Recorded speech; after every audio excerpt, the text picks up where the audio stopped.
27 جون 1981 ابو ذر مسجد تہران ایک tape recorder bomb blast ہوا جس میں ان کا رائٹ آرم پرماننٹلی پیرالائز ہو گیا، لیکن انہوں نے ہمت نہیں ہاری۔ ایرانی سپریم لیڈر باقی لیڈرز سے ڈیفرنٹ کیوں ہیں، آپ جانیں گے اس ویڈیو میں۔ علی خمینی کا تعلق ایک مڈل کلاس ریلیجیس فیملی سے ہے۔ یہ مشہد میں 1939 میں پیدا ہوئے، پھر انہوں نے اپنی ابتدائی تعلیم مشہد کے شہر سے ہی لی۔ اس کے بعد یہ قوم چلے گئے، وہاں سے تعلیم پوری کرنے کے بعد انہوں نے شاہ کے خلاف ایک تحریک چلائی، کیونکہ شاہ ساری پالیسیز جو کہ سب کچھ کنٹرول ہوتا تھا وہ امریکہ ہی کرتا تھا۔ اس چیز کے خلاف انہوں نے تحریک چلائی آیت اللہ خمینی کے ساتھ مل کر، اور آخرکار شاہ کی حکومت ختم ہوئی شاہ رضا پہلوی کی۔ اس کے بعد آیت اللہ خمینی ایران کے سپریم لیڈر بن گئے اور علی خمینی ایران کے پریزیڈنٹ بن گئے۔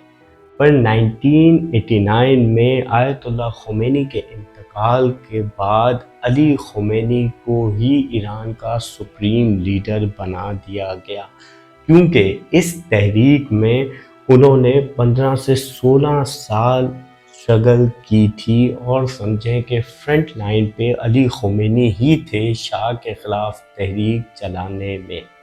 یہ 1989 سے آج تک ایران کے سپریم لیڈر ہیں، یعنی 35 سال سے زائد ہو گئے ہیں انہیں ایران پر حکمرانی کرتے ہوئے۔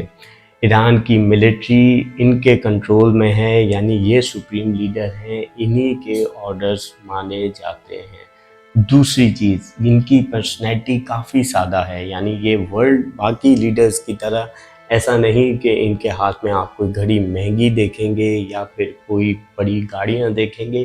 یہ بالکل سادہ طبیعت ہیں، سادہ لباس پہنتے ہیں، انہیں شعر و شاعری پسند ہے، مگر وہ جو کہ مذہب سے تعلق رکھتی ہے، جیسے علامہ اقبال کو یہ کافی پسند کرتے ہیں۔ ابھی ریسنٹلی امریکہ سے کانفلکٹ کے دوران انہوں نے بیان دیا تھا کہ امریکہ کو ہم کافی سخت جواب دیں گے، جو کہ وہ ایکسپیکٹ بھی نہیں کر رہا۔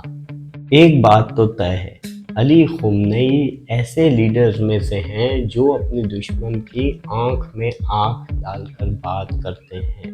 اگر آپ کو یہ ویڈیو پسند آئی ہے تو کامنٹ کر کے ضرور بتائیں۔